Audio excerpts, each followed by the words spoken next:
Voilà. Alors, c'est un plaisir de vous retrouver encore une fois. Donc, on va poursuivre notre séance. Alors, je vais rapidement partager les documents. Là, on s'est arrêté. Donc, on était au niveau de la comptabilisation. La comptabilisation des charges de personnel. Alors, qui dit comptabilisation des charges de personnel? Donc, on va parler des deux documents qui nous intéressent, à savoir le livre de paie et l'état des charges patronales. C'est quoi le livre de paie? N'oubliez pas, on l'avait traité à la première et deuxième séance. C'est l'ensemble des bulletins de salaire. Comme le cas de la société avec les 3 employés, Ndiaye, Mariam Boub et Amadou Diop, on avait ça comme le livre de paie. Et tout en sachant que c'est un document qui est présenté avec, pour chaque ligne, de manière horizontale, avec pour chaque ligne, d'accord, un employé. Et là, c'est les totaux qu'on doit enregistrer. Alors, par rapport au deuxième document, à savoir l'état des charges patronales, là, on l'avait fait. Bon, c'est toutes les charges que le patron est tenu obligé de supporter par rapport à ses employés. Donc, il s'agissait des charges sociales et charges fiscales. Parmi les charges sociales, on avait cité l'allocation familiale ou la prestation familiale, l'accident de travail, l'IPRES régime général, l'IPRES régime 4, qui est au même plafond, mais les taux vont changer. D'accord? L'IPM, qui est du même montant que le montant retenu sur les salaires. Et enfin, la seule charge fiscale qui est la contribution forfaitaire à la charge de l'employeur, autrement dit la contribution forfaitaire sur salaire. Alors, l'état des charges patronales est présenté de la même manière comme le livre de paie. Donc, il y a paiement, SBS, avantage en nature et total. Et là, maintenant, les charges vont venir avec les taux et les plafonds. Là aussi, on l'avait fait. Alors, pour la comptabilisation des deux documents, donc, on avait mis à votre disposition un schéma de comptabilisation. Donc, en première étape, il faut penser à enregistrer d'abord les acomptes ou bien les avances. Donc, il s'agira sur la base de la pièce justificative, autrement dit la pièce de caisse ou le chèque bancaire, de créditer le compte de trésorerie et de débiter le 421 personnel avancé à compte, à la date où on a remis l'avance ou la compte à l'employé. Alors, à la fin du mois, maintenant, on va s'intéresser à ces deux documents. Le premier document, à savoir le livre de paie. La comptabilisation, donc, va se baser sur combien de schémas? Sur deux schémas. Deux schémas pour le livre de paie. Donc, le premier schéma, il s'agira d'enregistrer ce qu'on appelle le salaire brut social et les indemnités et primes non imposables.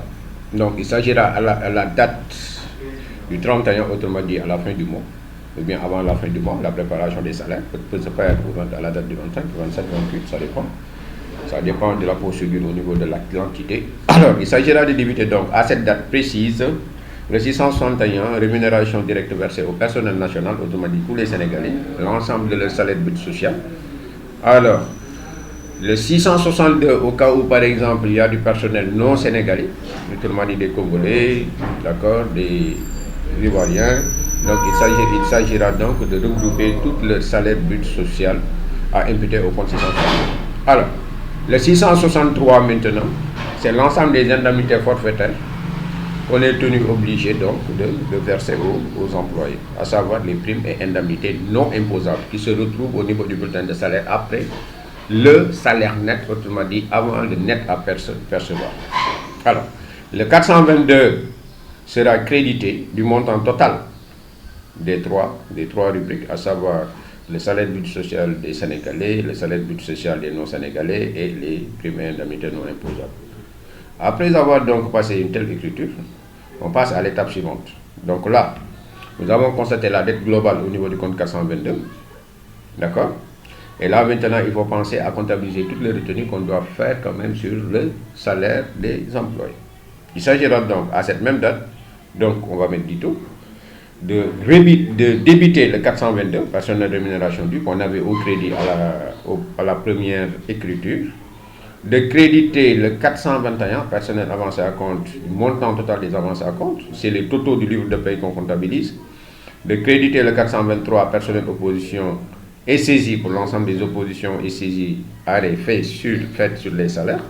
Le 43-13, autrement dit, la caisse de retraite obligatoire pour y imputer le total de l'IPRES régime général. Et enfin, le 43-14 pour la retraite facultative, autrement dit, l'IPRES régime cadre. Alors, le 43-31, on y mettra le total de l'IPM retenu sur le salaire des employés. Et enfin, le 447, état impôt retenu à la source, on y met tout ce qui est retenu fiscal, à savoir hier et la RATP. Alors, la pièce justificative, évidemment, c'est suivant le livre de paye, autrement dit le livre explicatif. Voilà. Alors, pour ce qui s'agit maintenant des charges patronales, le même principe, autrement dit. Donc, il y a les charges sociales et il y a les charges fiscales. Donc, le schéma se résume en deux étapes. La première étape, c'est de constater toutes les charges. On peut le faire aussi en une seule étape. La première étape, c'est de constater toutes les charges sociales. Donc, je débite le 664, les charges sociales. Quelles sont les charges sociales? C'est tout ce qui est cotisation sociale, d'accord, supporté par le patron, à savoir l'allocation familiale, le total qu'on va imputer au compte 4311. 4312, l'accident de travail, on met la somme, le total de l'accident de travail, supporté par le patron. 4313, l'IPRES régime général que le patron doit payer pour ses employés, et en 43-14, l'IPRES régime cadre, et 43-31, le même montant de l'IPM qu'on avait au niveau du bulletin de salaire. Ça, c'est la théorie. La théorie, généralement, chez nous, le montant cotisé par les employés au niveau de la mutuelle est identique au montant cotisé par l'employeur, autrement dit la charge patronale. Alors, pour ce qui est de la charge fiscale, autrement dit la contribution forfaitaire à la charge de l'employé. Là, on nous dit que c'est un impôt direct qu'on va devoir à l'État. On va débiter donc le 641 impôts et taxes directs et on va créditer le 442 État autres impôts et taxes. Donc voilà. Et là, la pièce justificative n'est rien d'autre que le document qu'on appelle l'état des charges patronales. Et là, voilà la présentation. Ça, c'était le schéma. Alors, maintenant, après avoir comptabilisé donc ces deux documents, il faut penser à payer les salaires. Donc, au moment de payer les salaires, elle a dû, donc le 422 qu'on avait débité puis crédité. Donc, il faudra tout simplement le solder. Donc, je débite le 422 pour y mettre le solde, autrement dit, ça sera le net à percevoir au niveau du livre de paye, et je crédite le 521. Et là, ça sera un ordre de virement ou bien un chèque. Alors, pour les retenues qu'on avait effectuées sur les salaires, là maintenant, on les avait fait pour les organismes sociaux. Donc, pour ce qui est des retenues comme l'IPRES, on va les verser au niveau de l'IPRES, mais pas seulement les retenues, on va y ajouter ce que le patron aussi, d'accord, devait normalement prendre en charge autant pour moi par rapport à ses employés, qui se trouvent au niveau du schéma de comptabilisation de l'état des charges patronales. Donc, qu'est-ce qu'il y a lieu de faire? Quand je dois payer à l'IPRES, je dois sommer l'IPRES qu'on avait mis au niveau des salaires, au niveau du livre de paie, c'est-à-dire ce qu'on avait retenu, et j'y ajoute l'IPRES que le patron doit cotiser pour ses employés. C'est ces deux montants que le patron est tenu obligé de cumuler et de reverser à l'IPRES. Alors, pour ce qui est maintenant de la mutuelle, on procède de la même manière. Alors, je disais non. Par rapport aux retenues, tout ce qu'on avait retenu, donc sur les salaires, de même que la cotisation du patron, donc ça sera cumulé. Pour ce qui est de la mutuelle, on cumule ce que le patron a cumulé plus ce qu'on a retenu sur les salaires. C'est obligatoirement, le patron est tenu obligé de verser ça au niveau de la mutuelle. Il va émettre un chèque bancaire à l'ordre de l'Institut de prévention de la maladie ou bien de la mutuelle ou bien de la compagnie d'assurance. Pour ce qui est des IPRES, donc on va prendre les deux IPRES, l'IPRES qui est retenu et l'IPRES charge patronale, que ce soit le régime général, que ce soit le régime cadre, à reverser d'accord à l'IPRES. Pour ce qui est de l'allocation familiale et la prestation familiale, l'allocation familiale autant pour moi et l'accident de travail, là, c'est un chèque qu'on va émettre au nom de la Caisse de sécurité sociale. Et enfin, pour l'État, il y avait l'impôt retenu à la source, c'est-à-dire l'IR et la TIMF. On va ajouter la contribution forfaitaire à la charge de l'employeur qu'on doit maintenant reverser au centre fiscal.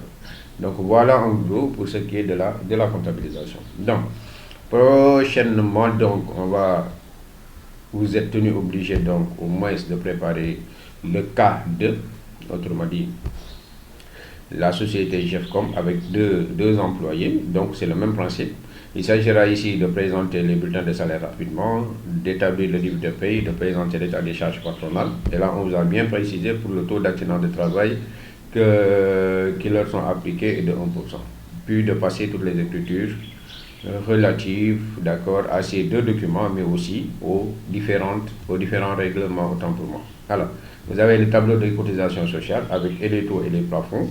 Maintenant, pour ce qui est de la lecture du barème autrement dit l'IR et la TIMF, ne vous fatiguez pas, il faut aller tout simplement au niveau de la plateforme de la DGID, interroger tout simplement l'IR en précisant le nombre de parts et le salaire brut fiscal arrondi au million de francs. Donc voilà. Alors, maintenant, quel est le TD sera normalement corrigé la prochaine fois, toujours sur le même format sur Excel. Alors, la deuxième partie de notre programme, à savoir les travaux de fin d'exercice qu'on va introduire. Donc, on va essayer de voir si on pourra là, le débuter, Inch'Allah Rabbi, le samedi, le vendredi. Alors, donc, les travaux de fin d'exercice maintenant, là, il faut voir que c'est à la fin de l'année qu'il faudra procéder à des régularisations. Qu'est-ce qu'on doit régulariser? Maintenant, c'est en vertu de cette de convention, parce que là, on ne parle plus de principe, c'est en vertu de certaines conventions comptables, certains postulats qu'on va énumérer. Alors, donc à la fin de chaque exercice comptable, au 31 décembre, l'entité doit procéder à un ensemble de régularisation en vue d'établir des comptes annuels. Donc, quels sont les comptes annuels? Il y a un petit bilan que vous faisiez en première année, un petit compte de résultat qu'on appelait compte de résultat provisoire, mais maintenant, il faut faire ce qu'on appelle les états financiers. Maintenant, pour faire ces états financiers, il faut procéder à toutes ces régularisations. Autrement dit, il faut corriger tous les comptes. Je prends tous les comptes, je les corrige. Alors, pourquoi maintenant ces régularisations? Pour des raisons économiques et sociales. D'abord, pour connaître la situation exacte de l'entité, d'accord, qui est une information très utile pour le chef d'entreprise, en tant que décideur, vous, en tant que responsable administratif financier, les propriétaires, autrement dit des actionnaires, les tiers, autrement dit la banque, les fournisseurs et les clients.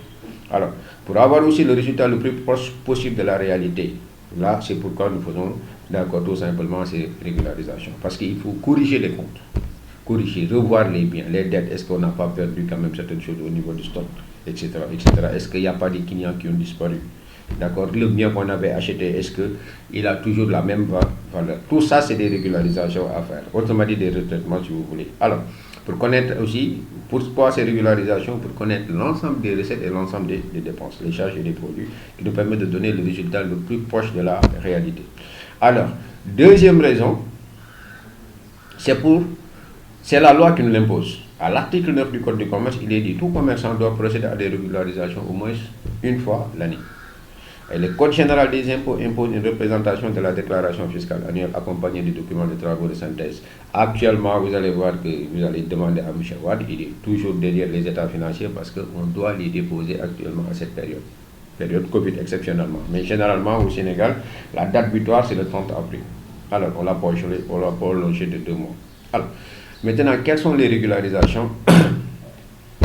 Donc, on peut citer les stocks. On doit déterminer la valeur exacte des éléments d'actifs et passifs, à savoir les dettes et les créances, passifs circulants, actifs circulants, plus précisément les stocks, mais aussi les créances. On doit déterminer la dépréciation subie par certains éléments d'actifs. Maintenant, il y a certains éléments d'actifs qui peuvent se déprécier, qui peuvent perdre une certaine valeur. Et cette perte de valeur peut être réversible, autrement dit peut être définitive, ou bien peut être probable. On doit prendre en considération les charges et les pertes non encore enregistrées. On doit déterminer les charges et les produits effectifs de l'exercice. Alors, comment doit-on procéder maintenant? Donc, il y a une balance qu'on appelle la balance avant inventaire. C'est-à-dire, on n'a rien fait. C'est toutes les écritures qu'on a eu à enregistrer du 1er janvier au 31 décembre. Là, maintenant, on va les synthétiser dans le document qu'on appelle balance, le document de synthèse, qui regroupe tous les comptes que l'entité a utilisés, là, qui précise exactement les situations nettes à partir des écritures que vous avez passées. C'est ça qu'on appelle une balance avant inventaire. Alors, cette balance avant inventaire, maintenant, d'accord, fera l'objet d'analyse d'interprétation. On fait donc l'inventaire extra-comptable. Inventaire extra-comptable. État de rapprochement, état des stocks. Vous avez fait l'état de rapprochement. On va faire l'état des stocks. On va aller sur l'état des immobilisations, l'état des charges, l'état des produits. Alors, après, on passe des écritures de régularisation. Donc, on va corriger les comptes. On passe des écritures de régularisation des comptes de patrimoine, de même que des comptes de gestion. Alors, on calcule le résultat. Là, quand même, c'est des écritures que vous allez voir vous-même. Puis maintenant, on présente une balance après inventaire. C'est cette balance après inventaire qui va nous permettre de présenter tout ce qui est état financier et on clôture la comptabilité pour passer à l'exercice suivant. En gros, c'est ce qu'on va faire. Donc, parmi ces thèmes maintenant, il y aura d'abord, on va parler du traitement des immobilisations. On va traiter les immobilisations, c'est-à-dire comment corriger maintenant ces éléments d'actifs immobilisés. On va parler des éléments du passif, de l'actif circulant. On va parler des éléments du passif circulant. On va parler des éléments de la trésorerie active. Voilà un peu ce qu'on va faire. Et enfin, on va ajuster les comptes de charges et les comptes de produits. Voilà l'objet de la troisième partie de la comptabilité générale intitulée les travaux de fin d'exercice. Alors, si vous vous rappelez bien, à l'entame, à la première année, vous avez eu à faire ce qu'on appelle l'initiation. On vous a appris ce que c'est que le journal, comment enregistrer une opération, comment analyser d'abord, enregistrer, comment présenter le grand livre, comment faire de la balance, comment faire un petit bilan et compte de résultats. Ça, c'est l'initiation. Alors, en la deuxième partie, vous avez eu à faire, bon, tout ce qui est facturation, les opérations d'équipement, autrement dit les opérations courantes, les opérations qui se font de manière répétitive. Alors, vous avez fait les effets de commerce. Vous avez eu à avoir l'état de rapprochement bancaire, les opérations sur les emballages, de même que les charges de personnel. Et enfin maintenant, la dernière partie intitulée travaux de fin d'exercice qu'on va entamer, Inch'Allah, la prochaine fois. Merci de votre attention et à vendredi, Inch'Allah.